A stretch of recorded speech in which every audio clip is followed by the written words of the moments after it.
ವಂದನೆಗಳು ಬ್ರದರ್. ವಂದನೆಗಳು ವಂದನೆಗಳು ಎಲ್ಲರೂ. ವಂದನೆಗಳು. ಪ್ರಾರ್ಥನೆ ಮಾಡಿಕೊಳ್ಳೋಣ. ಕಣ್ಣುಗಳನ್ನು ಮುಚ್ಚಿ ತಲೆಗಳನ್ನು ಬಾಗಿಸುವುದಾದರೆ ಪ್ರಾರ್ಥನೆ ಮಾಡಿಕೊಳ್ಳೋಣ. ಪ್ರೀತಿ ಸ್ವರೂಪನಾದ ತಂದೆಯಾದ ದೇವರೇ, ನಿಮ್ಮ ಪರಿಶುದ್ಧವಾದ ನಾಮಕ್ಕಾಗಿ ನಿಮಗೆ ವಂದನೆಗಳನ್ನು ಸಲ್ಲಿಸುತ್ತೇನೆ ಸ್ವಾಮಿ. ಈ ಮುಂಜಾನೆ ವೇಳೆಯಲ್ಲಿ ಕರ್ತನೆ, ನಮ್ಮೆಲ್ಲರನ್ನು ನಿಮ್ಮ ಪಾದದ ಸಮ್ಮುಖಕ್ಕೆ ಬರಮಾಡಿದಕ್ಕಾಗಿ ನಿಮಗೆ ವಂದನೆಗಳು ಕರ್ತನೆ. ಮನುಷ್ಯರಾಗಿ ನಾವು ಬಾಹ್ಯ ರೂಪವನ್ನು ನೋಡುತ್ತೇವೆ, ನೀವು ಹೃದಯವನ್ನು ನೋಡುವಂತವರಾಗಿದ್ದೀರಾ. ಎಲ್ಲರ ಹೃದಯಗಳನ್ನು ತಿಳಿದಂತ ದೇವರೇ, ನಮಗೆ ಬೇಕಾಗಿರುವ ನಿಮ್ಮ ಮಾತುಗಳನ್ನು ತಿಳಿಯಪಡಿಸಿ, ನಿಮ್ಮ ಆಲೋಚನೆಗಳಿಗೆ ತಕ್ಕಂತೆ ನಾವು ಬದುಕೋದಕ್ಕೆ ನಮಗೆ ಸಹಾಯ ಮಾಡಿ. ಹಾಗೆ ನೀವು ಮಾಡುತ್ತೀರೆಂಬುದಾಗಿ ನಂಬುತ್ತಾ ಯೇಸು ಕ್ರಿಸ್ತರವರ ಪರಿಶುದ್ಧವಾದ ನಾಮದಲ್ಲಿ ಪ್ರಾರ್ಥಿಸಿ ಬೇಡಿ ಹೊಂದಿದ್ದೇನೆ ತಂದೆಯಾದ ದೇವರೇ, ಆಮೆನ್. ಆತ್ಮೀಯರೆಲ್ಲರಿಗೂ ಯೇಸು ಕ್ರಿಸ್ತರವರ ಪರಿಶುದ್ಧವಾದಂಥ ನಾಮದಲ್ಲಿ ಹೃದಯಪೂರ್ವಕವಾದಂಥ ವಂದನೆಗಳನ್ನು ಸಲ್ಲಿಸೋನಾಗಿದ್ದೇನೆ. ದೇವರ ಮಹಾಪ್ರೀತಿ ಕೃಪೆಯಿಂದ ದೇವರು ನಮ್ಮೆಲ್ಲರನ್ನು ಇದುವರೆಗೂ ಕಾದು ಕಾಪಾಡಿ ನಡೆಸಿ ಒಳ್ಳೆ ಆರೋಗ್ಯದಿಂದಲೂ ಬಲದಿಂದಲೂ ಜ್ಞಾನದಿಂದಲೂ ದೇವರು ನಮ್ಮೆಲ್ಲರನ್ನು ಇಟ್ಟಿದ್ದಕ್ಕಾಗಿ ನಾನು ದೇವರಿಗೆ ಕೃತಜ್ಞತೆಗಳನ್ನು ಸಲ್ಲಿಸೋನಾಗಿದೆ. ಪ್ರಿಯರೇ, ಸತ್ಯವೇದದಲ್ಲಿ ಬರೆಯಲ್ಪಟ್ಟಂತ ಒಂದು ಒಳ್ಳೆಯ ಮಾತನ್ನು ನೋಡಿಕೊಂಡು ನಾವು ಮುಂದಕ್ಕೆ ಹೋಗೋಣ. ಯೋಹಾನನ ಬರೆದ ಸುವಾರ್ತೆ 15ನೇ ಅಧ್ಯಾಯ. ಯೋಹಾನನ ಬರೆದ ಸುವಾರ್ತೆ 15ನೇ ಅಧ್ಯಾಯ 16ನೇ ವಚನವನ್ನು ನಾವು ಓದಿಕೊಳ್ಳೋಣ.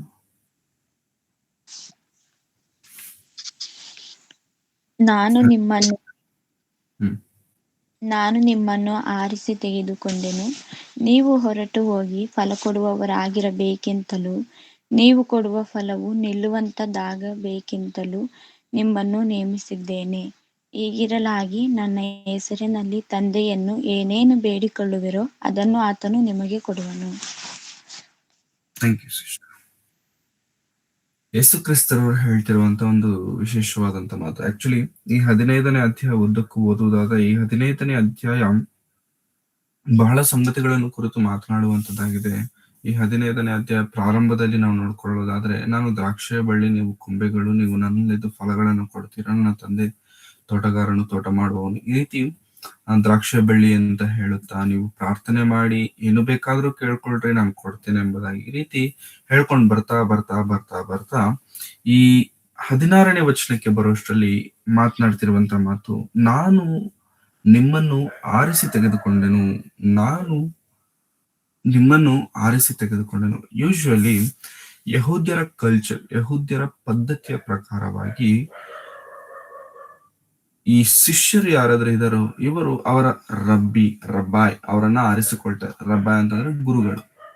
ಓಕೆ, ಅವರನ್ನ ಆರಿಸಿಕೊಳ್ತಾರೆ. ಯಾಕಂತಂದ್ರೆ ಅವರ ಪದ್ಧತಿ ಹಾಗಿರುತ್ತೆ. Typically they select their own rabbi, ಅವರ ಸ್ವಂತ ಗುರುಗಳನ್ನ ಶಿಷ್ಯರಾಗಿ ಅವರೇ ಆರಿಸಿಕೊಳ್ತಾರೆ. ಆದ್ರೆ ಇಲ್ಲಿ ನಡೀತಿರುವಂತ ಪದ್ಧತಿ ಏನಂತಂದ್ರೆ, ನಾನು ನಿಮ್ಮನ್ನು ಆರಿಸಿಕೊಂಡಿದ್ದೇನೆ, ಐ ಹ್ಯಾವ್ ಚೂಸನ್ ಯು, ನಾನು ನಿಮ್ಮನ್ನು ಆರಿಸಿಕೊಂಡಿದ್ದೇನೆ, ನೀವು ನನ್ನನ್ನು ಆರಿಸಿಕೊಳ್ಳಿಲ್ಲ, ನಾನು ನಿಮ್ಮನ್ನು ಆರಿಸಿಕೊಂಡಿದ್ದೇನೆ. ಶಿಷ್ಯರೊಂದಿಗೆ ಹೇಳ್ತಿರುವಂತ ಮಾತು ಇದು. ಕೇವಲ 12 ಮಂದಿ ಶಿಷ್ಯರಿಗೆ ಮಾತ್ರವಲ್ಲ, ಈ ವಾಕ್ಯಗಳನ್ನ ಕೇಳ್ತಿರುವಂತ ನಮ್ಮೆಲ್ಲರಿಗೂ, ರಕ್ಷಣೆಗೆ ಬಂದಂತ ನಮ್ಮೆಲ್ಲರಿಗೂ, ದೇವರ ವಾಕ್ಯಕ್ಕೆ ವಿಧೇಯರಾಗುತ್ತೇವೆ ಎಂಬುದಾಗಿ ದೀಕ್ಷಾ ಸ್ನಾನ ತೆಗೆದುಕೊಂಡಂತ ನಮ್ಮೆಲ್ಲರಿಗೂ ಸಂಬಂಧಪಟ್ಟಂತ ಮಾತೇನಂತಂದ್ರೆ, ನಾವು ದೇವರನ್ನು ಆರಿಸಿಕೊಳ್ಳಲಿಲ್ಲ ಅಥವಾ ನಾವು ಕ್ರಿಸ್ತನನ್ನು ಆರಿಸಿಕೊಳ್ಳಲಿಲ್ಲ, ಯೇಸು ಕ್ರಿಸ್ತರವರೇ ನಮ್ಮನ್ನು ಆರಿಸಿಕೊಂಡಿದ್ದಾರೆ, ದೇವರೇ ನಮ್ಮನ್ನು ಆರಿಸಿಕೊಂಡಿದ್ದಾರೆ. ಇಲ್ಲಿ ನಾವು ಯೋಚನೆ ಮಾಡಬೇಕಾದಂತ 3 ಸಂಗತಿಗಳಿದಾವೆ. ಒಂದು, ದೇವರು ನಮ್ಮನ್ನು ಆರಿಸಿಕೊಂಡಿರುವಂತದ್ದು ಅಥವಾ ಕ್ರಿಸ್ತನು ನಮ್ಮನ್ನು ಆರಿಸಿಕೊಂಡಿರುವಂತದ್ದು. ಎರಡನೇದು, ನೀವು ಹೊರಟು ಹೋಗಿ ಫಲ ಕೊಡುವವರಾಗಿರಬೇಕೆಂತಲೂ. ನೀವು ಹೊರಟು ಹೋಗಿ ಅಂದ್ರೆ ಇಲ್ಲಿರಬಾರ್ದ ಅಂತಂದ್ರೆ ಇರಬಾರದು, ನೀವು ಹೋಗ್ಬೇಕು, ಹೋಗಿ ಫಲಗಳನ್ನ ಕೊಡಬೇಕು. ಎರಡನೇ.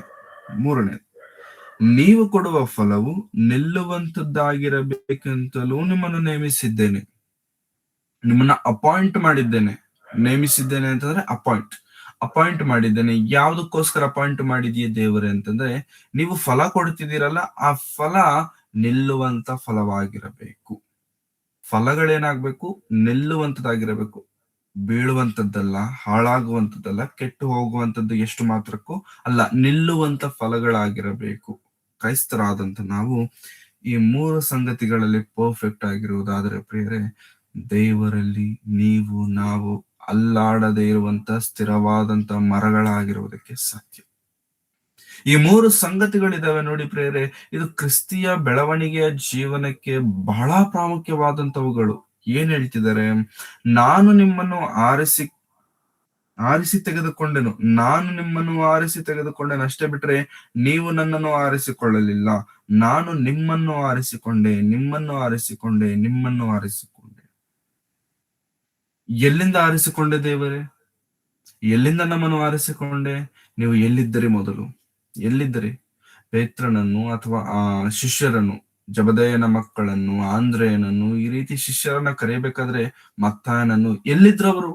ವೇರ್ ಅವರು ಲೋಕದಲ್ಲಿದ್ದರು, ಅವರವರ ಕೆಲಸಗಳನ್ನ ಮಾಡಿಕೊಳ್ಳುತ್ತಿದ್ದರು. 15ನೇ ಅಧ್ಯಾಯದಲ್ಲಿದ್ದೇವೆ. 19ನೇ ವಚನ ಒಮ್ಮೆ ನೋಡಿಕೊಳ್ಳೋಣ. 19ನೇ ವಚನ.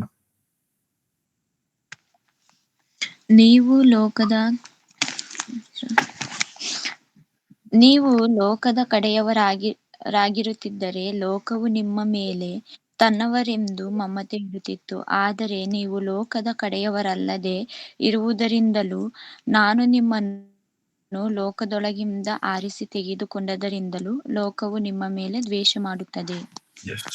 ಎಲ್ಲಿಂದ ಕ್ರಿಸ್ತನು ಆರಿಸಿಕೊಂಡಿದ್ದಾನಂತೆ ಪ್ರೇರೆ? ಅಂದಿನ ಶಿಷ್ಯರನ್ನಾಗಲಿ ಇಂದಿನ ಕ್ರೈಸ್ತರಾಗಿರುವಂತ ನಮ್ಮನ್ನಾಗಲಿ ಎಲ್ಲಿಂದ ಆರಿಸಿಕೊಂಡಿದ್ದಾನಂತೆ? ಲೋಕದಿಂದ ಆರಿಸಲ್ಪಟ್ಟಂತ ನಾವು, ಲೋಕ ನಮ್ಮನ್ನ ದ್ವೇಷಿಸುತ್ತಂತೆ. ಯಾಕಂತಂದ್ರೆ ನಾವಿನ್ನು ಮೇಲೆ ಲೋಕದವರು ಅಲ್ಲವಲ್ಲ.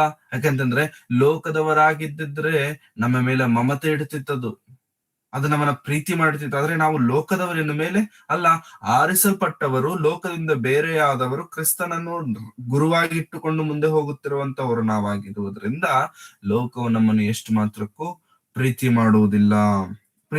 ಯಾಕಂತಂದ್ರೆ ಕ್ರಿಸ್ತನು ನಮ್ಮನ್ನು ಆರಿಸಿಕೊಂಡಿರುವಂತದ್ದು ಲೋಕದಿಂದ. ಯಾಕೆ ಅಷ್ಟೊಂದು ಪ್ರೆಷರ್ ಆ ಮಾತನ್ನ ಓದ್ತಿದ್ದೇವೆ, ಲೋಕದಿಂದ ಎಂಬುದಾಗಿ? ಆ ಮಾತನ್ನ ನಾವು ಅಷ್ಟು ಪರ್ಟಿಕ್ಯುಲರ್ ಆಗಿ ನೋಡಬೇಕು ಅಂತಂದ್ರೆ, ಹೌದು, ಬಹಳ ಬಹಳ ಪರ್ಟಿಕ್ಯುಲರ್ ಆಗಿ ನೋಡ್ಬೇಕು. ಯಾಕೆಂದ್ರೆ ಲೋಕ ಎನ್ನುವಂಥದ್ದು ಬಹಳ ಭಯಂಕರವಾದದ್ದು. ಸುನಿತಾ ಕೃಷ್ಣನ್ ಎಂಬುದಾಗಿ ಒಬ್ಬರಿದ್ದಾರೆ. Sunita Krishnan, you can search her name in YouTube, Google, wherever. ಅವರನ್ನ ನೀವು ಸರ್ಚ್ ಮಾಡ್ಬೋದು, ಅವರ ಬಗ್ಗೆ ಡೀಟೇಲ್ಸ್ ಸಿಗುತ್ತೆ ನಿಮಗೆ.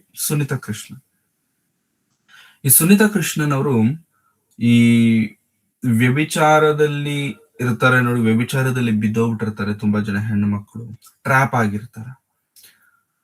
ಅವ್ರನ್ನ ಆ ಒಂದು ವಂಚನೆಯಿಂದ, ಆ ಒಂದು ಪರಿಸ್ಥಿತಿಯಿಂದ, ಆ ಸ್ಥಳದಿಂದ ಹೊರತರುವಂತದ್ದು ಇವರ ಕೆಲಸ.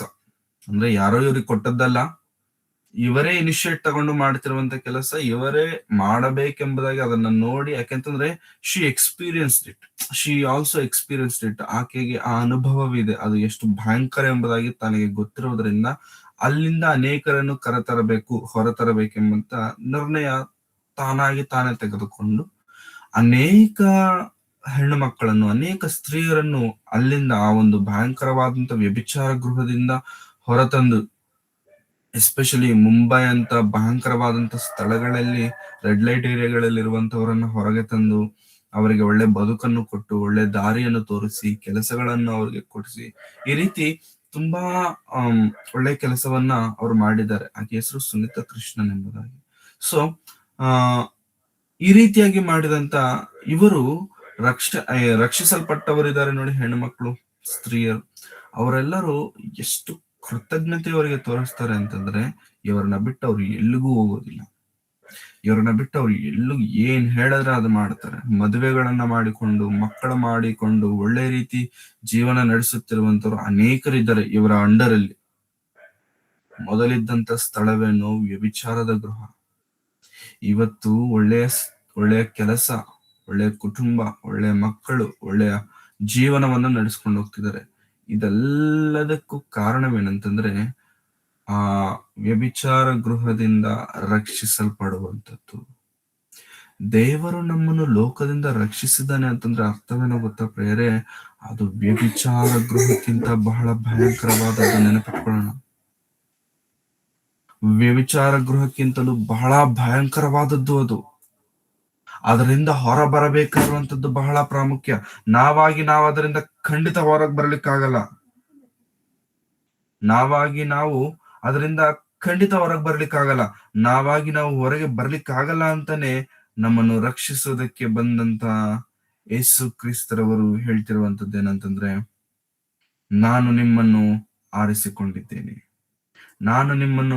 ಆರಿಸಿಕೊಂಡಿದ್ದೇನೆ, ಆರಿಸಿ ತೆಗೆದುಕೊಂಡಿದ್ದೇನೆ. ಏಕೆ ದೇವರೇ, ಯಾಕೆ ನಮ್ಮನ್ನ ಆರಿಸಿಕೊಂಡಿದ್ಯೆ? ಯಾಕೆ ನಮ್ಮನ್ನ ರಕ್ಷಿಸಿದ್ಯೆ? ಯಾಕೆ ನಮ್ಮನ್ನ ನಿನ್ನ ವಾಕ್ಯವನ್ನ ತಿಳಿಸಿ ಈ ಮಾರ್ಗಕ್ಕೆ ಬರಮಾಡಿದ್ಯೆಂಬುದಾಗಿ ಕ್ರಿಸ್ತನನ್ನ ಕೇಳಿದರೆ, ನೀನು ಮೊದಲಿದ್ದಂತ ಸ್ಥಳ ಒಳ್ಳೇದಲ್ಲ, ನೀನು ಮೊದಲಿದ್ದಂತ ಜಾಗ ಒಳ್ಳೇದಲ್ಲ.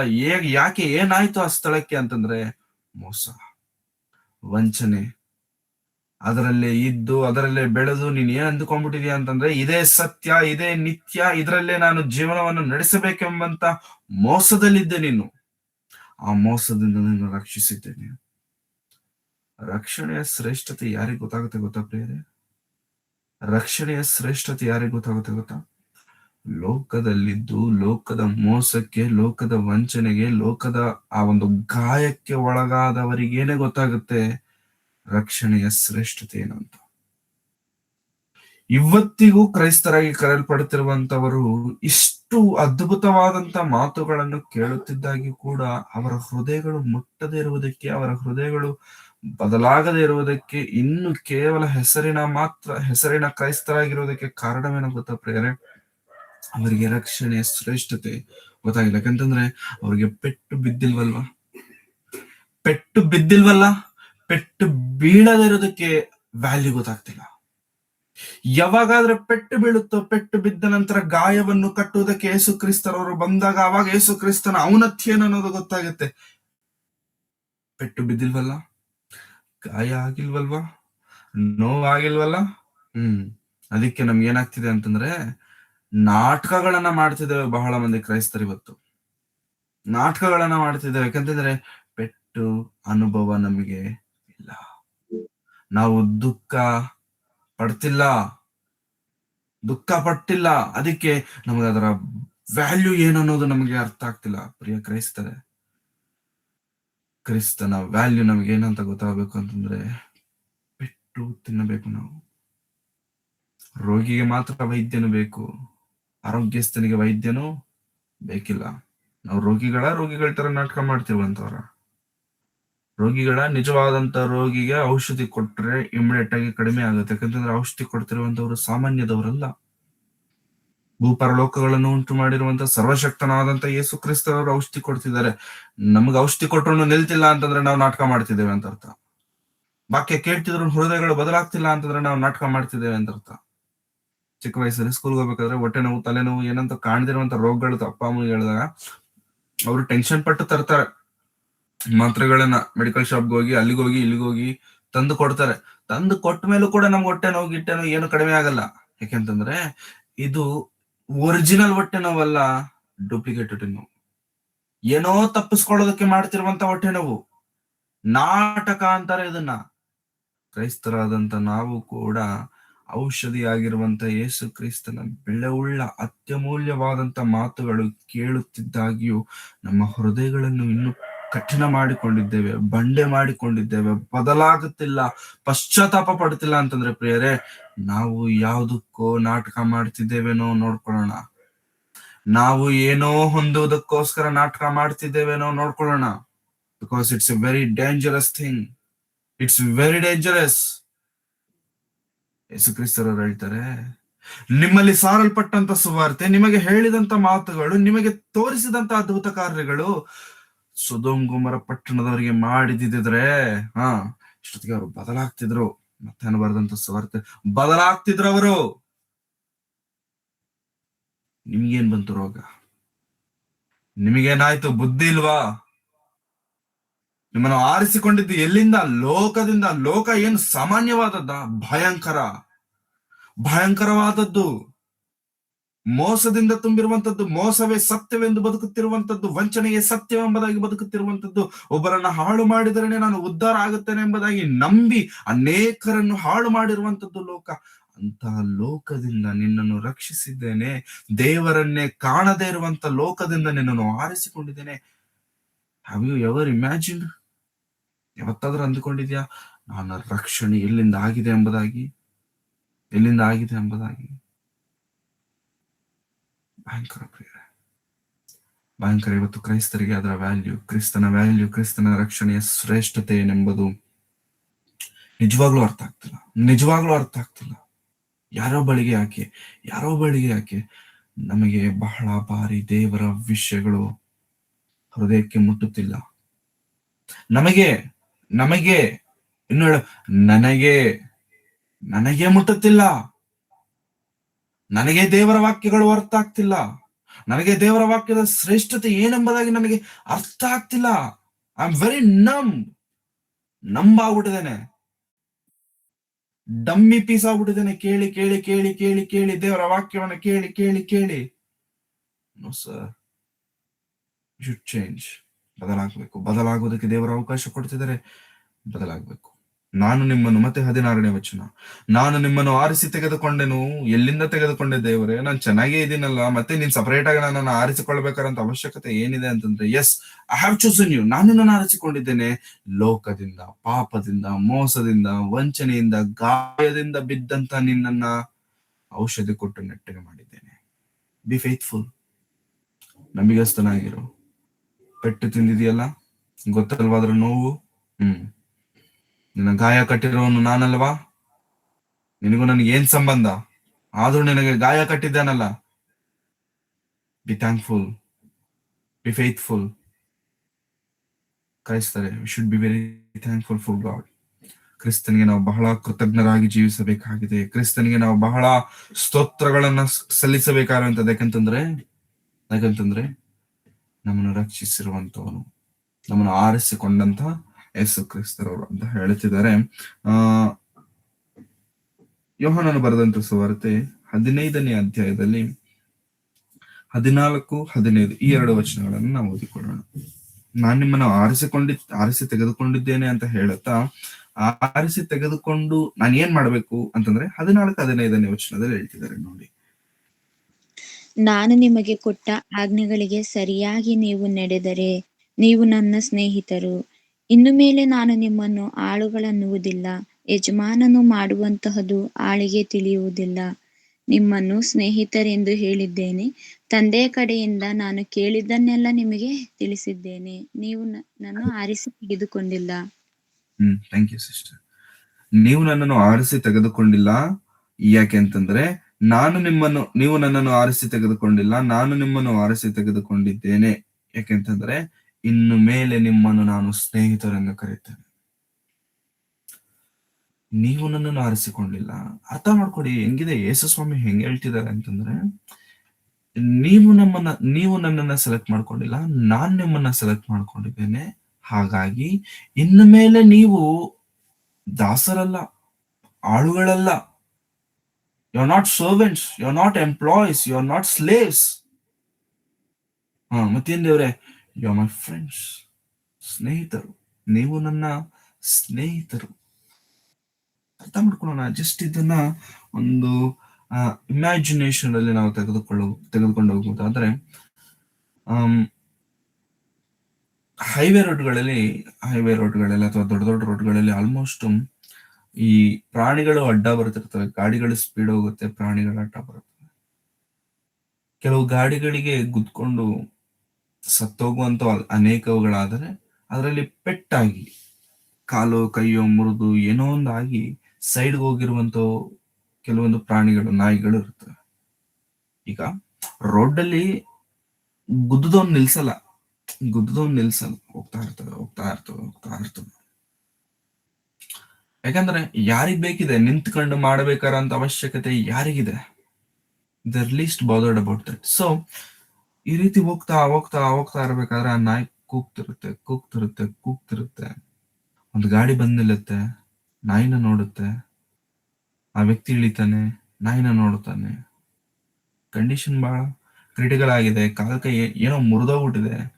ಅವನ ಹತ್ರ ಇರುವಂತ ಫಸ್ಟ್ ಏಡ್ ಏನಿದೆ ಅದನ್ನ ಮಾಡ್ದ, ಕಾರ್ಗ್ ಹಾಕೊಂಡ, ಹೋದ, ಹಾಸ್ಪಿಟ್ಲ್ಗೆ ಹೋದ, ಟ್ರೀಟ್ ಮಾಡ್ದ, ಒಳ್ಳೇದಾಗಿ ಫುಡ್ ಕೊಟ್ಟ, 2-3 ದಿನ ಮನೇಲಿ ಇಟ್ಕೊಂಡ, ಹೆಲ್ದಿ ಆಗೋವರೆಗೂ ನೋಡ್ಕೊಂಡ. ಇಷ್ಟೆಲ್ಲಾ ಮಾಡಿದ ಮೇಲೆ ಆ ಜೀವಿ ಅಥವಾ ಆ ಪ್ರಾಣಿ ಆ ಓನರ್ನಾಗ್ಲಿ, ಆ ಓನರ್ ಮನೆಯನ್ನಾಗ್ಲಿ ಮರೆಯುತ್ತಾ? ಇಲ್ಲ. ಲೋಕದಲ್ಲಿರುವಂತ ಮಾತನಾಡಕ್ಕಾಗದೇ ಇರುವಂತ ಪ್ರಾಣಿ, ಒಂದು ಜೀವಿನೇ ಇಷ್ಟು ಕೃತಜ್ಞತೆ ತೋರಿಸ್ತಿದ್ರೆ ಪ್ರೇರೆ, ಮಾತು ಬರುವಂತ ಪ್ರಾಣಿಗಳು ನಾವು, ಮಾತನಾಡುವಂತ ಜೀವಿಗಳು ನಾವು, ಜೀವ ಸ್ವರೂಪನಿಂದ ಜೀವವನ್ನು ಊದಿಸಲ್ಪಟ್ಟಂತ ಉಸಿರಾಡುವಂತ ಬದುಕುವಂತ ಪ್ರಾಣಿಗಳು ನಾವೆಲ್ಲ.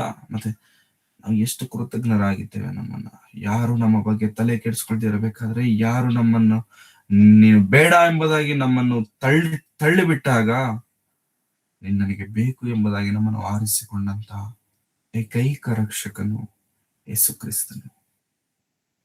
ಆತನಿಗೂ ನಮ್ಗೆ ಏನ್ ಸಂಬಂಧ ಪ್ರೇರೆ? ಆತನಿಗೂ ನಮಗೆ ಏನ್ ಸಂಬಂಧ? ನೀನು ಗಾಯದಲ್ಲಿದ್ದೀ ಅಂದಿದ ತಕ್ಷಣ ಆತನು ಓಡ್ ಬಂದ. ನೀನು ದುಃಖದಲ್ಲಿದ್ದೀಯ ಅಂದಿದ ತಕ್ಷಣ ಆತನು ಎದ್ದು ನಡೆದಾಡ್ದ. ಆತನು ನಿನಗೋಸ್ಕರ ಬಂದ. Because he loves you. ಆ ನೋವಿನ ಬೆಲೆ ಏನನ್ನೋದು ಆತನಿಗೆ ಗೊತ್ತು. ಆ ನೋವು ಹೇಗಿರುತ್ತೆ ಅನ್ನೋದು ಆತನಿಗೆ ಗೊತ್ತು. ಯಾಕಂದ್ರೆ ಆತನು ಮನುಷ್ಯ ಕುಮಾರನು. ಮನುಷ್ಯನಿಗಿದ್ದುವಂತ ಎಲ್ಲ ಅನುಭವಗಳು ಆತನಿಗಿದ್ದಾವೆ. ಬಾಯಿ ಇಲ್ಲದಿರುವಂತ ಪ್ರಾಣಿ ಒಂದು ಚಿಕ್ಕ ಗಾಯವನ್ನು ಸರಿ ಮಾಡಿದರೆ ತನ್ನ ಮನೆಗೆ ಕೃತಜ್ಞತೆ ಉಳ್ಳವದಾಗಿ ಆ ನಾಯಿ ಅಥವಾ ಜೀವಿ ಇರುವುದಾದರೆ, ಕ್ರೈಸ್ತರೆ, ನಾವೆಂಗಿದ್ದೇವೆ?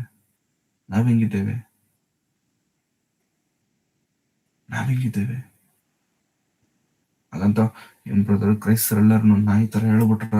ನಾಯಿಗಳ? ಸರ್, ಅಂಡರ್ಸ್ಟ್ಯಾಂಡ್ ದಿ ಕಾನ್ಸೆಪ್ಟ್ ನ ಅರ್ಥ ಮಾಡ್ಕೊಳ್ಳಿ.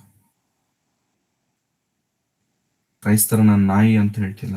ನಾಯಿಗಿರುವಂತ ವಿಶ್ವಾಸ ಕ್ರೈಸ್ತರಿಗಿಲ್ಲ ಅಂತ ನಾನು ಹೇಳ್ತಿದ್ದೇನೆ.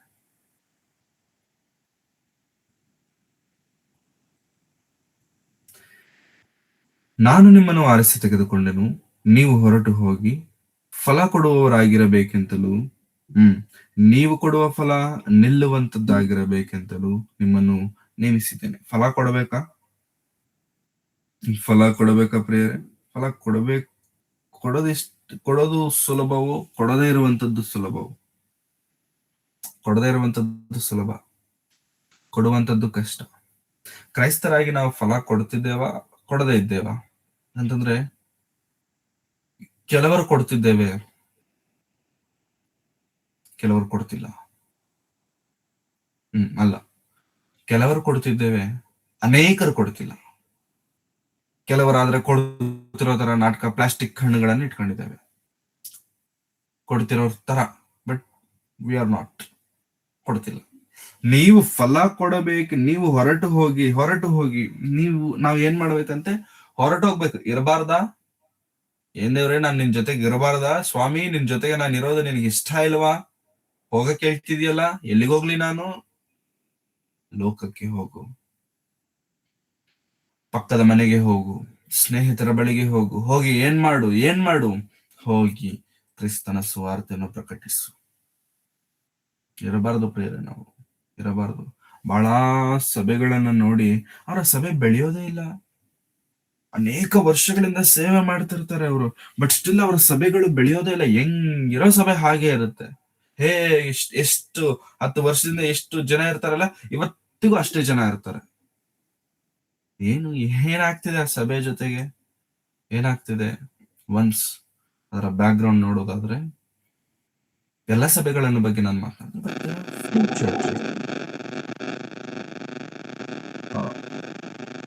ಸ್ವಲ್ಪ ಮ್ಯೂಟ್ ಮಾಡ್ಕೊಳ್ಳಿ. Thank you. ಎಲ್ಲಾ ಸಭೆಗಳೆಲ್ಲ ಫ್ಯೂ ಚರ್ಚಸ್, ಕೆಲವು ಸಭೆಗಳು. ಆ ಸಭೆಗಳು ಹೇಗೆ ಅಂತಂದ್ರೆ, ಅವರ ಬಳಿಯಲ್ಲಿ ವಾಕ್ಯವನ್ನು ಕೇಳಿ ಆತ್ಮೀಕವಾಗಿ ಬೆಳೆದಂತವರನ್ನ ಅವ್ರು ಇಟ್ಕೊಳ್ಳೋದಿಲ್ಲ, ಅವರೇ ಓಡಿಸ್ತಾರೆ. ಹೋಗಿ, ನೀವಿನ್ನಿಲ್ಲಿರ್ಬೇಡಿ, ನಿಮ್ಮ ಜೊತೆಗೆ ನನಗೇನು ಕೆಲಸ ಇಲ್ಲ, ಹೋಗಿ ಸೇವೆ ಮಾಡಿ, ದೇವ್ರಿಗೋಸ್ಕರ ನಿಲ್ಲಿ, ನಿಮ್ಗೆ ಇಷ್ಟ ಬಂದಿದ್ದ ಜಾಗಕ್ಕೆ ಹೋಗಿ ಮಾಡಿ. ಸಪೋರ್ಟ್ ಬೇಕಾ? ಮಾಡ್ತೇನೆ ಅಂತೇಳಿ ಅನೇಕರನ್ನು ಸೇವೆಗೋಸ್ಕರ ಕಳುಹಿಸಿದಂತ ಸೇವಕರು ಅನೇಕರಿದ್ದಾರೆ. ಅದಕ್ಕೆ ಅವ್ರ ಸಭೆ ಬೆಳೆಯಲ್ಲ.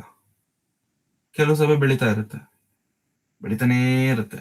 ಯಾಕೆ ಅಂತಂದ್ರೆ ಹೊಸಬ್ರೇ ಇದ್ದಾರೆ ಅಂತಂದ್ರೆ ದೇವ್ರಿಗೆ ಸ್ತೋತ್ರ, ಹಳೆಬ್ರೂ ಇದ್ದಾರೆ ಅಂತಂದ್ರೆ ಯಾರು ಹೋಗ್ತಿಲ್ಲ ಅಂತ ಅರ್ಥ. ಸೊ ಕ್ರೈಸ್ತರಾದಂತ ನಾವು ಹೊರಗೆ ಹೋಗ್ಬೇಕು. ಮನೇಲಿದ್ರೆ ಆಗಲ್ಲ ಪ್ರೇಯರೆ, ಹೇಳ್ತಿದ್ದೇನೆ. ನಾನು ಸ್ತ್ರೀ, ನಾನು ಆಗಲ್ಲ ನನಗೆ ಹೊರಗೋಗ್ಲಿಕ್ಕೆ ಅಂತಂದ್ರೆ ಹೊರಗೋಗ್ಬೇಕು. ಸ್ತ್ರೀಯೇ ಆಗಲಿ ಪುರುಷನೇ ಆಗಲಿ ಹೊರಗೆ ಹೋಗಬೇಕು. ಹೊರಗೋಗಿ ಏನ್ ಕೆಲಸ ಮಾಡಬೇಕು? ಸುವಾರ್ತೆಯನ್ನು ಸಾರಬೇಕು. 16-15 ಮಾರ್ಕನ್ ಬರೆದಂತ ಸುವಾರ್ತೆ 16ನೇ ಅಧ್ಯಾಯ 15ನೇ ವಚನ. ನಮ್ಮೆಲ್ಲರಿಗೂ ಗೊತ್ತಿರುವಂತ ವಚನ. ಜಸ್ಟ್ ನೋಡ್ಕೊಂಡು ಮತ್ತೆ ಬಂದ್ಬಿಡೋಣ ಇಲ್ಲಿಗೆ.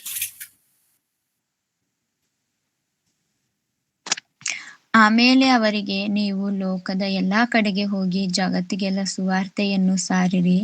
ನಂಬಿ ದೀಕ್ಷಾಸ್ನಾನ ಮಾಡಿಸಿಕೊಳ್ಳುವವನು ರಕ್ಷಣೆ ಹೊಂದುವನು, ನಂಬದೆ ಹೋಗುವವನು ದಂಡನೆಗೆ ಗುರಿಯಾಗುವನು.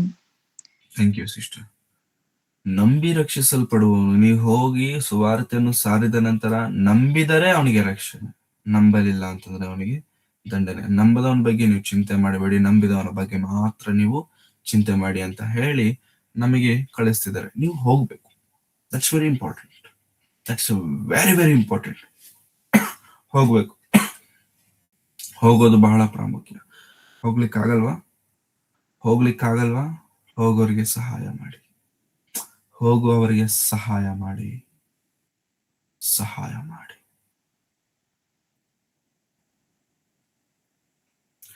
ಪ್ರಾಬಬ್ಲಿ ಗ್ರೂಪ್ ಅಲ್ಲಿ ಇರುವಂತವ್ರೊಬ್ರು ನನಗೆ ಕಾಲ್ ಮಾಡಿದ್ರು. ಅವ್ರ ಹೆಸರು ನೆನಪಾಗ್ತಿಲ್ಲ. ಆ ಬ್ರದರ್ ಮಾತನಾಡ್ತಾ ಏನ್ ಹೇಳಿದ್ರು ಅಂತಂದ್ರೆ, ಅವ್ರು ಆಕ್ಚುಲಿ ಫಿಸಿಕಲಿ ಹ್ಯಾಂಡಿಕ್ಯಾಪ್. ಅವ್ರು ಚರ್ಚ್ಗೆ ಹೋಗ್ಬೇಕು ಅಂತಂದ್ರು ಕೂಡ ಇಬ್ರು ಅವ್ರನ್ನ ಹಿಡ್ಕೊಂಡು ಹೋಗ್ಬೇಕು, ಹಿಡ್ಕೊಂಡು ಬರಬೇಕು. ಈ ರೀತಿಯಾಗಿರ್ಬೇಕಾದ್ರೆ ಅವರು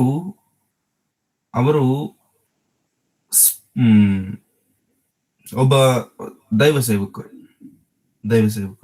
ಇಂಥ ಸೇವೆಗೋಸ್ಕರ ಇಂಥ ಕೊರತೆ ಇದೆ, ಅದು ಇದು ಅಂತ ಹೇಳಿದಾಗ ಈ ಸೆಂಟಿಮ್ ಆ ವ್ಯಕ್ತಿ ಅವರಿಗೆ ಕಳಿಸಿದಂತ ಹಣ 10,000. ಓಕೆ, 10,000. ಈ 10,000 ಹೇಗ್ ಬಂತು ಅಂತ ಅವ್ರು ಎಕ್ಸ್ಪ್ಲೈನ್ ಮಾಡಿದಾಗ ಮೈಯೆಲ್ಲ ಜುಮ್ ಅಂತು. ತಿಂಗಳ ಪೆನ್ಷನ್ ಬರುತ್ತಲ್ಲ, ಆ ಪೆನ್ಷನ್ ಅಲ್ಲಿ ಅವರಿಗೆ ಬರುವಂತ ಸ್ವಲ್ಪ ಪೆನ್ಷನ್ ಪ್ರಾಬಬ್ಲಿ ನನಗೆ ನೆನಪಿರೋ ಮಟ್ಟಿಗೆ ಅವ್ರು ಹೇಳಿರುವಂತದ್ದು 1,500 2,000 ಅವ್ರಿಗೆ ತಿಂಗಳ ಬರುವಂತ ಪೆನ್ಷನ್. ಈ ತಿಂಗಳ ಬರುವಂತ ಪೆನ್ಷನ್ ಅಲ್ಲಿ ಅವರು ತನಗೋಸ್ಕರ ಖರ್ಚು ಮಾಡ್ಕೊಳ್ಳುವಂಥದ್ದು 500-800 ಅಥವಾ 1,000 ಒಳಗಡೆ ತಿಂಗಳ ಉದ್ದಕ್ಕೂ. ಫ್ಯಾಮಿಲಿ ಇದೆ, ಮತ್ತೆ ನೆನ್ಪಿಟ್ಕೊಳ್ಳಿ, ಫ್ಯಾಮಿಲಿ ಇದೆ. ತಿಂಗಳ ಉದ್ದಕ್ಕೂ ಅವ್ರು ಖರ್ಚು ಮಾಡೋದು ತನಗೆ ಅಂತ around 1,000 rupees and he saves 1,000 rupees. ಈಗ ಅವ್ರು ಕಳಿಸಿರುವಂತ ಹಣ ಎಷ್ಟು? 10,000, 10,000. ಅವ್ರಿಗೆ ತಿಂಗಳಿಗೆ ಬರುವಂತಹ ಅವರ ಸೇವಿಂಗ್ ಎಷ್ಟು? 1,000. ಅಂದ್ರೆ ಅವರು ಕಳಿಸಿದಂತ ಹಣ 10,000 ಏನಿದೆಯಲ್ಲ, ಆ 10,000 10 ತಿಂಗಳ ತನ್ನ ಸೇವಿಂಗ್ಸ್. 10 ತಿಂಗಳ ತನ್ನ ಸೇವಿಂಗ್ಸ್. ಹೆಚ್ಚು ಕಡಿಮೆ 1 ವರ್ಷ ಕಷ್ಟಪಟ್ರೆ 10,000 ಬಂತವರಿಗೆ. 10,000 ಅಂತಂದ್ರೆ ನಾನ್ ತಿಂಗಳಿಗೆ 50,000 ದುಡಿತೇನೆ. 10,000 ದೊಡ್ಡ ವಿಷಯ ಅಲ್ಲ, ನಿನಗೆ ದೊಡ್ಡ ವಿಷಯ ಅಲ್ಲ, ತುಂಬಾ ಜನಕ್ಕೆ ಅದು ದೊಡ್ಡ ವಿಷಯನೇ. 10,000 is a very great amount. Brother ಸ್ವಲ್ಪ ಮ್ಯೂಟ್ ಮಾಡ್ಕೊಳ್ಳಿ. ಇರುವುದನ್ನ thank you. Okay, it's a great thing. 10,000 is nothing ಅಲ್ಲ, it's a very great thing. ಬೇರೆ ಕೊಡ್ಬೇಕವ್ರು, ನನ್ನ ಹತ್ರ ಯಾಕೆ ಸುಮ್ಮನೆ ಯಾಕೆ ಕೊಡೋದಕ್ಕೆ? ನನಗೆ ಇಲ್ಲ ಇಲ್ಲಿ, ನನಗೆ ಇಲ್ಲ ಇಲ್ಲಿ, ಯಾಕೆ ಕೊಡಬೇಕು, ಯಾಕೆ ಕೊಡಬೇಕು ಅಂತ ಅನ್ಕೊಂಡಿರ್ಬೋದಿತ್ತಲ್ಲ. ನನಗೆ ನನ್ನ ಮಕ್ಕಳಿದ್ದಾರೆ, ಹಂಗಿದೆ ಹಿಂಗಿದೆ, ಫ್ಯಾಮಿಲಿ ಪ್ರಾಬ್ಲಮ್ಸ್ ಇದೆ, I can use it. No sir, no. ದೇವರ ಸೇವೆ, ದೇವರ ಕೆಲಸ ಅಂದ ತಕ್ಷಣ ಹಿಂದೆ ಮುಂದೆ ಏನು ಯೋಚನೆ ಮಾಡಿಲ್ಲ, ಮತ್ತೆ ನಾವು ಹೇಗಿದ್ದೇವೆ ಪ್ರಿಯರೇ? ಹಾಗಂತ ಎಲ್ಲರೂ ನಿಮ್ಮ ಹತ್ರ ಇರುವಂತದ್ದು ಎಲ್ಲವೂ ಕೊಡಿ ಎಂಬುದಾಗಿ ನಾನು ಹೇಳ್ತಿಲ್ಲ, ಕೊಡೋದ್ರ ಬಗ್ಗೆ ಮಾತ್ರ ನಾನು ಹೇಳ್ತಿಲ್ಲ. ಬಟ್ ಸಿ, ಅವರ ಇಂಟೆನ್ಷನ್ ಹೇಗಿದೆ, ಅವರ ಉದ್ದೇಶಗಳು ಹೇಗಿದ್ದಾವೆ, ಅವರ ಆಲೋಚನೆಗಳು ಹೇಗಿದ್ದಾವೆ ದೇವರಿಗೋಸ್ಕರ. ಅಂತ ಉದ್ದೇಶವುಳ್ಳವರಾಗಿ ನಾವಿರಬೇಕು, ನಮ್ಮ ಕುಟುಂಬವಿರಬೇಕು, ನಮ್ಮ ಮಕ್ಕಳಿರ್ಬೇಕು. ಎಸ್ಪೆಷಲಿ ಮಕ್ಕಳಿಗೆ ತಂದೆ ತಾಯಿಗಳು ಹೇಳ್ಕೊಡಿ, ಇಂಥ ಸ್ವಭಾವಗಳನ್ನ ಅವರ ಹೃದಯದಲ್ಲಿ ಬೆಳೆಸಿ. ಇದು ಬಹಳ ಅಮೂಲ್ಯವಾದದ್ದು, ಇದು ಬಹಳ ಶ್ರೇಷ್ಠವಾದದ್ದು. ಅಂತ ಹೇಳುತ್ತಾ, ನೀವು ಫಲ ಕೊಡಬೇಕು, ಫಲ ಕೊಡುವವರಾಗಿರಬೇಕೆಂತಲೂ, ನೀವು ಕೊಡುವ ಫಲ ನಿಲ್ಲುವಂತದ್ದಾಗಿರಬೇಕು. ನೀವು ಕೊಡುವಂತ ಫಲ ತೂತು ಮಂತ್ರಗಳ ಫಲಗಳೆಲ್ಲ ಬೇಡ, ಕಾದಂಬರಿಗಳ ಫಲಗಳೆಲ್ಲ ಬೇಡ. ನಿಲ್ಲುವಂತ ಫಲ ಬೇಕು. ನಿಲ್ಲಬೇಕಂದ್ರೆ ಏನ್ ಮಾಡಬೇಕು? ನಿಲ್ಲುವಂತ ಫಲಗಳಾಗಿರ್ಬೇಕಂತಂದ್ರೆ ಏನ್ ಮಾಡಬೇಕು? 4ನೇ ವಚನ ನೋಡೋಣ. 15ನೇ ಅಧ್ಯಾಯ 4ನೇ ವಚನ. ನೀವು ನನ್ನಲ್ಲಿ ನೆಲೆಗೊಂಡಿರ್ರಿ, ನಾನು ನಿಮ್ಮಲ್ಲಿ ನೆಲೆಗೊಂಡಿರುವೆನು. ಕೊಂಬೆಯು ಬಳ್ಳಿಯಲ್ಲಿ ನೆಲೆಗೊಂಡಿರದಿದ್ದರೆ ಹೇಗೆ ತನ್ನಷ್ಟಕ್ಕೆ ತಾನೇ ಫಲ ಕೊಡಲಾರದೋ, ಹಾಗೆಯೇ ನೀವು ನನ್ನಲ್ಲಿ ನೆಲೆಗೊಂಡಿರದಿದ್ದರೆ ಫಲ ಕೊಡಲಾರಿರಿ. Super. There is no explanation needed. ಇದಕ್ಕೆ ದೊಡ್ಡದಾಗಿ ವಿವರಣೆ ಕೊಡಬೇಕಾದಂತ ಅವಶ್ಯಕತೆ ಏನೂ ಇಲ್ಲ.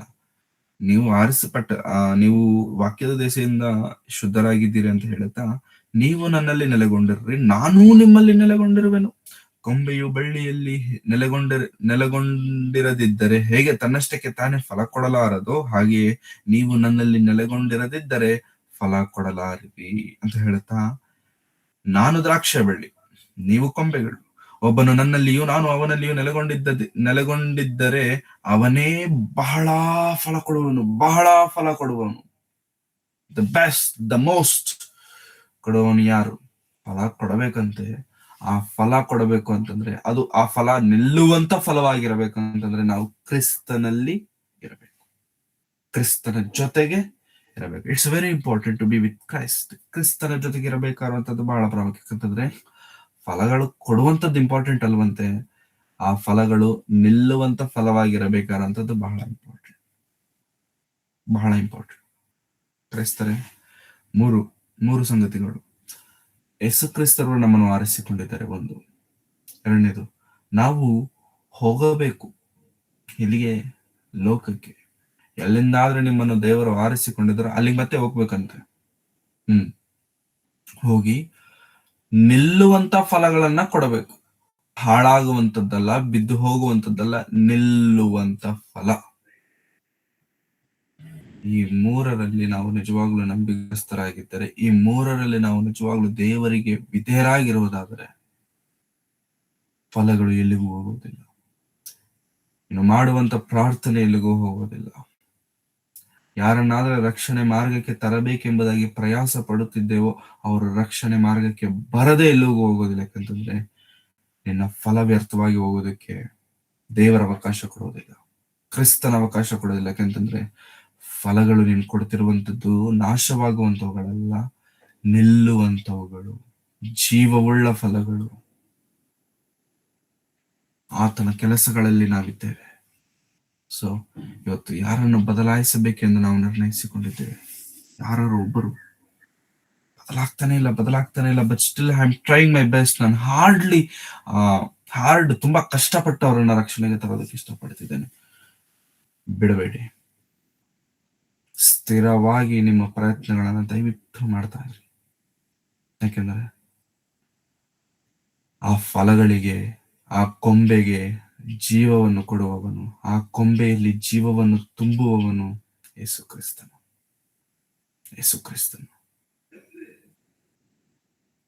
ಜೀವದ ವೃಕ್ಷಕ್ಕೆ ಕೊಂಬೆಗಳಾಗಿದ್ದೇವೆ ನಾವೆಲ್ಲರೂ.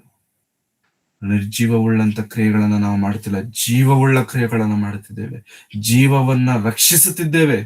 ಕಾಪಾಡುತ್ತಿದ್ದೇವೆ, ನಿತ್ಯ ಜೀವಕ್ಕೆ ಸೇರಿಸ್ತಿದ್ದೇವೆ ಅಂತಂತ ನಮ್ಮ ಫಲಗಳು ನಾಶವಾಗ್ಬಿಡ್ತಾವ? ಅದನ್ನ ಬಿಟ್ಕೊಟ್ಬಿಡ್ತಾನ? No, no. ನೀವು ಯಾವುದನ್ನ ನಿರ್ಣಯಿಸಿಕೊಂಡಿದ್ದಾರೋ ಕ್ರಿಸ್ತನಿಗೋಸ್ಕರ, ದಯವಿಟ್ಟು ನೀವು ಅಂದ್ರೆ ಇನ್ಕ್ಲೂಡಿಂಗ್ ಮೀ, ನಾವು ಯಾವುದನ್ನಾದ್ರೆ ನಿರ್ಣಯಿಸಿಕೊಂಡಿದ್ದೇವೋ ಅವುಗಳನ್ನು ನಂಬಿಕೆಯಿಂದ ಮಾಡೋಣ, ಲೋಪವಿಲ್ಲದೆ ಮಾಡೋಣ. ಮಾಡಬೇಕಂದ್ರೆ ಮಾಡಬೇಕಷ್ಟೇ. ದೇವರು ಮಾಡಬೇಕು. ದೇವರಿಗೋಸ್ಕರ ಮಾಡಬೇಕೆಂದು ನಿರ್ಣಯಿಸಿಕೊಂಡ ನಂತರ ಹಿಂಜರಿಯುವವನು ಮೂರ್ಖನು. ಹಿಂಜರಿಯಬಾರದು. Have to do means you have to do. Have to go means you have to go. ಹೋಗ್ಬೇಕಾ? ಹೋಗ್ಬೇಕು. ಮಾಡ್ಬೇಕಾ? ಮಾಡ್ಬೇಕು. That's it. It's upon you. ಇದು ನಿನ್ನ ನಿರ್ಣಯವಾಗಿರಬೇಕು. ಮೊನ್ನೆ ಹಾಸನಲ್ಲಿ ಮೀಟಿಂಗ್ ಇಟ್ರು. ಯಾರಿಟ್ರು? ಎಲ್ಲ ಯವನಸ್ಥರು ಇಟ್ರು. ಯಾಕೆ? ಅವ್ರ ಯವನಸ್ಥರಿಗೆ ಕೆಲಸಗಳು ಮಾಡ್ಕೊಂಡು ಮೀಟಿಂಗ್ ಇಟ್ಟು ಯಾಕೆ? ಇಲ್ವಾ? ಅವ್ರಿಗೇನು ಖರ್ಚುಗಳಿಲ್ವಾ? ಅವ್ರು ಇಟ್ಕೋಬಹುದಲ್ವಾ ಅದನ್ನ? ಅಷ್ಟು ಲಕ್ಷಾಂತರ ರೂಪಾಯಿ ಖರ್ಚು ಮಾಡಿ ಅಷ್ಟೆಲ್ಲ ಮಾಡ್ಬೇಕಾದಂತ ಅವಶ್ಯಕತೆ ಏನಿದೆ? ಇಲ್ಲ. They decided to do and they have done it. ಅವ್ರು ಮಾಡಬೇಕೆಂದು ನಿರ್ಣಯಿಸಿಕೊಂಡ್ರು, ಮಾಡಿದರು. ಅದು ನಾವೇ ನಿರ್ಣಯಿಸಿಕೊಂಡಿದ್ದೇವೆ. What's our decision? What's our decision? ಆ ಡಿಸಿಷನ್ಗೆ ತಕ್ಕಂತೆ ನಾವು ನಡೆಯೋಣ, ಒಳಪಟ್ಟು ಜೀವಿಸೋಣ. ಇಲ್ಲ ಅಂತಂದ್ರೆ ಬಹಳ ಭಯಂಕರವಾದಂತ ಪರಿಸ್ಥಿತಿಗೆ ಹೋಗ್ಬಿಡ್ತೇವೆ. ಅಂತವರಾಗಿ ಇಲ್ಲಿರೋರು ಯಾರು ಇರದೆ ಎಲ್ಲರೂ ರಕ್ಷಣೆ ಮಾರ್ಗಕ್ಕೆ ಬರೋಣ, ಫಲ ಕೊಡುವವರಾಗಿರೋಣ. ಅದು ನಿಲ್ಲುವಂತ ಫಲವಾಗಿರಬೇಕು. ನಿಲ್ಲುವಂತ ಫಲವಾಗಿರ್ಬೇಕು. ನೀವು ಏನು ಬೇಕಾದ್ರೂ ಮಾಡಿ, ಕ್ರಿಸ್ತನಿಗೋಸ್ಕರವೇ ಮಾಡಿ ಎಲ್ಲವನ್ನು. ಅವಾಗ ಫಲ ನಿಲ್ಲುತ್ತೆ. ಅವಾಗ ಆ ಫಲ ನಿಲ್ಲುತ್ತೆ. ಈ ಮಾತುಗಳಲ್ಲಿ ಕೆಲವು ಮಾತುಗಳಾದರೂ ನಮಗೆ ಉಪಯೋಗಕರವಾಗಿದೆ ಎಂಬುದಾಗಿ ನಾನು ನಂಬುತ್ತಾ, ಈ ಮಾತುಗಳನ್ನು ಕೇಳಿದಂತ ನಾವು ದೇವರಿಗೆ ನಂಬಿಗಸ್ತರಾಗಿ, ವಿಧೇಯರಾಗಿ, ದೇವರ ಚಿತ್ತವನ್ನು ನೆರವೇರಿಸುವವರಾಗಿ ಬದುಕುವರಾಗಿರಬೇಕೆಂತಲೂ ಹೇಳುತ್ತಾ, ಎಚ್ಚರಿಸುತ್ತಾ, ನನ್ನನ್ನು ನಾನು ಎಚ್ಚರಿಸಿಕೊಳ್ಳುತ್ತಾ ಈ ಮಾತುಗಳನ್ನು ಮುಕ್ತಾಯ ಮಾಡುತ್ತಿದ್ದೇನೆ. ಕಣ್ಣುಗಳನ್ನು ಮುಚ್ಚಿ ತಲೆಗಳನ್ನು ಬಾಗಿಸೋದಾದರೆ ಪ್ರಾರ್ಥನೆ. ಪ್ರೀತಿ ಸ್ವರೂಪನಾದಂಥ ತಂದೆಯಾದ ದೇವರೇ, ನಿಮ್ಮ ಪರಿಶುದ್ಧವಾದ ನಾಮಕ್ಕಾಗಿ ನಿಮಗೆ ವಂದನೆಗಳನ್ನು ಸಲ್ಲಿಸ್ತೇನೆ. ಕರ್ತನೆ, ಹೌದು, ನೀವು ನಮ್ಮನ್ನು ಆರಿಸಿಕೊಂಡಿದ್ದೀರಾ, ನೀವು ನಮ್ಮನ್ನು ಪ್ರತ್ಯೇಕಿಸಿಕೊಂಡಿದ್ದೀರಾ. ಮೋಸದಿಂದ, ವಂಚನೆಯಿಂದ, ಬಲಾತ್ಕಾರದಿಂದ, ದ್ರೋಹದಿಂದ, ಎಲ್ಲಾ ರೀತಿಯಾದಂಥ ಕುತಂತ್ರದಿಂದ, ದುಷ್ಟನ ಆಲೋಚನೆಗಳಿಂದ ನಮ್ಮನ್ನು ಆರಿಸಿಕೊಂಡಿದ್ದೀರಾ. ನೀವು ನಮಗೆ ಕೊಟ್ಟಂತ ಬಿಡುಗಡೆ ಅದು ವಿಶೇಷವಾದದ್ದು, ಅಮೂಲ್ಯವಾದದ್ದು. ಅದರಲ್ಲಿ ನಾವು ಸ್ಥಿರವಾಗಿ ಕೊನೆಯವರೆಗೂ ನಿಂತುಕೊಳ್ಳೋದಕ್ಕೆ ಸಹಾಯ ಮಾಡಿ. ನೀವು ಕೊಟ್ಟಂತ ಈ ರಕ್ಷಣೆಯನ್ನು ಲೋಕಕ್ಕೆ ಹೋಗಿ ಅನೇಕರಿಗೆ ಪ್ರಕಟಿಸುವಂತೆ ನಮಗೆ ಕೃಪೆ ತೋರಿಸಿ. ನಿಮ್ಮ ರಕ್ಷಣೆಯನ್ನು ನಾವು ಹೊಂದಿದ ನಾವೆಲ್ಲರೂ ಫಲ ಕೊಟ್ಟು, ಆ ಫಲ ಅನೇಕರಿಗೆ ಉಪಯೋಗಕರವಾಗಿ, ಆ ಫಲ ನಿಲ್ಲುವಂತ ಫಲವಾಗಿರುವುದಕ್ಕೆ ನಮಗೆ ಸಹಾಯ ಮಾಡಿ. ಕರ್ತನೆ, ಗೊತ್ತಿಲ್ಲ ನೀವು ನಮ್ಮ ಬಗ್ಗೆ ಏನು ಪ್ರಣಾಳಿಕೆಯನ್ನು ಇಟ್ಟುಕೊಂಡಿದ್ದೀರೋ, ಆದರೆ ನೀವು ನಮ್ಮ ಹೃದಯದಲ್ಲಿ ಯಾವ ಪ್ರೇರೇಪಣೆ ಆದ್ರೆ ನೀವು ಕೊಡುತ್ತೀರೋ ನಿಮ್ಮ ಸೇವೆಗಾಗಿ, ಅವುಗಳನ್ನು ನಾವು ತಪ್ಪದೆ ಮಾಡುವಂತೆ ನಮಗೆ ಸಹಾಯ ಮಾಡಿ. ಅದಕ್ಕೆ ಬೇಕಾಗಿರುವಂತ ಬಲವು ನಮಗೆ ಕೊಟ್ಟು ನಡೆಸಿ. ಅನೇಕ ಸಮಯಗಳಲ್ಲಿ ನಾವು ಆಗಿದ್ದೇವೆ ಕರ್ತನೆ, ನಮ್ಮನ್ನು ಬಲಪಡಿಸಿ, ನಮ್ಮ ವಾಕ್ಯದಿಂದ ನಮ್ಮನ್ನು ಸ್ಥಿರಪಡಿಸಿ. ನಿಮ್ಮ ವಾಕ್ಯದಲ್ಲಿ ಬಲವಿದೆ, ನಿಮ್ಮ ಮಾತುಗಳಲ್ಲಿ ಧೈರ್ಯವಿದೆ. ನಮ್ಮನ್ನು ಬಲಪಡಿಸುವಾತನೇ ನಿಮಗೆ ವಂದನೆಗಳನ್ನು ಸಲ್ಲಿಸುತ್ತಾ, ಕೇಳಿದಂತ ಮಾತುಗಳನ್ನು ಹೃದಯದಲ್ಲಿಟ್ಟುಕೊಂಡು ಕರ್ತನೆ, ನಿಮಗೋಸ್ಕರ ಇನ್ನೊಂದು ಹೆಜ್ಜೆಯನ್ನು ನಾವು ತೆಗೆದುಕೊಂಡು ನಿಮ್ಮ ಹತ್ತಿರಕ್ಕೆ ಬರುವುದಕ್ಕೆ ಪ್ರಯತ್ನಗಳನ್ನು ನಾವು ಮಾಡುವುದಕ್ಕೆ ನೀವು ತಾನೇ ಸಹಾಯ ಮಾಡ್ತೀರೆಂಬುದಾಗಿ ನಂಬುತ್ತಾ, ಎಲ್ಲಾ ರೀತಿಯಾದಂತಹ ಉಪಕಾರಗಳಿಗಾಗಿ ನಿಮಗೆ ವಂದನೆಗಳನ್ನು ಸಲ್ಲಿಸುತ್ತಾ, ಸೇರಿ ಬಂದಿರುವಂತೆ ಎಲ್ಲ ನಿಮ್ಮ ಮಕ್ಕಳನ್ನು, ಆತ್ಮೀಯರನ್ನು ನಿಮ್ಮ ಕರಗಳಿಗೆ ಒಪ್ಪಿಸಿಕೊಡ್ತಿದ್ದೇನೆ. ಪ್ರತಿಯೊಬ್ಬರನ್ನು ಬಲಪಡಿಸಿ, ಪ್ರತಿಯೊಬ್ಬರ ಜೀವನದಲ್ಲಿರುವಂತಹ ಕುಂದುಕೊರತೆಗಳನ್ನು ನೀಗಿಸಿ, ದುಃಖದಲ್ಲಿರುವವರಿಗೆ ಆಧರಣೆಯನ್ನು ಕೊಟ್ಟು ನಡೆಸಿ, ಶ್ರಮೆಗಳಲ್ಲಿರುವವರಿಗೆ ಅವುಗಳನ್ನು ಜಯಿಸುವ ಶಕ್ತಿಯನ್ನು ನೀವು ದಯಪಾಲಿಸಿ. ಕರ್ತನೆ, ಮುಂಬರುವಂತ ದಿನಗಳು, ನಾಳೆ ಕ್ರಿಸ್ಮಸ್ಗೋಸ್ಕರ ಸಿದ್ಧರಾಗಿರುವಂತವ್ರು ಅನೇಕರಿದ್ದಾರೆ. ಅನೇಕರು ನಿಮ್ಮ ಮಾತುಗಳನ್ನು ಅನ್ಯರಿಗೆ ತಿಳಿಸಬೇಕೆಂಬುದಾಗಿ ಪ್ರಯತ್ನವುಳ್ಳವರಾಗಿದ್ದಾರೆ. ಸಹಾಯ ಮಾಡಿ, ಜ್ಞಾನವನ್ನು ಕೊಟ್ಟು ನಡೆಸಿ. ಹಾಗೆ ನೀವು ಮಾಡ್ತೀರೆಂಬುದಾಗಿ ನಂಬುತ್ತಾ ಮಾಡಿದಂತ ಎಲ್ಲಾ ರೀತಿಯಾದಂಥ ಉಪಕಾರಗಳಿಗಾಗಿ ನಿಮಗೆ ವಂದನೆಗಳನ್ನು ಸಲ್ಲಿಸುತ್ತಾ ಯೇಸು ಕ್ರಿಸ್ತರವರ ಪರಿಶುದ್ಧವಾದ ನಾಮದಲ್ಲಿ ಪ್ರಾರ್ಥಿಸಿ ಬೇಡಿ ಹೊಂದಿದ್ದೇನೆ, ತಂದೆಯಾದ ದೇವರೇ, ಆಮೆನ್. ನಮ್ಮ ತಂದೆಯಾದ ದೇವರ ಪ್ರೀತಿಯು, ಕರ್ತನಾದಂತಹ ಯೇಸು ಕ್ರಿಸ್ತರವರ ಕೃಪೆಯು, ಪವಿತ್ರಾತ್ಮನ ಅನ್ಯೋನ್ಯತೆಯು ಸಹವಾಸ ಎಂದಿಗೂ ಸದಾ ಕಾಲವು ಕರ್ತನು ಬರುವ ತನಕ ನಮ್ಮೆಲ್ಲರೊಂದಿಗೆ ಸದಾ ನೆಲೆಯಾಗಿರಲಿ ಸ್ವಾಮಿ. Amen, amen, amen. Thank you very much. ಎಲ್ಲರಿಗೂ ವಂದನೆಗಳು.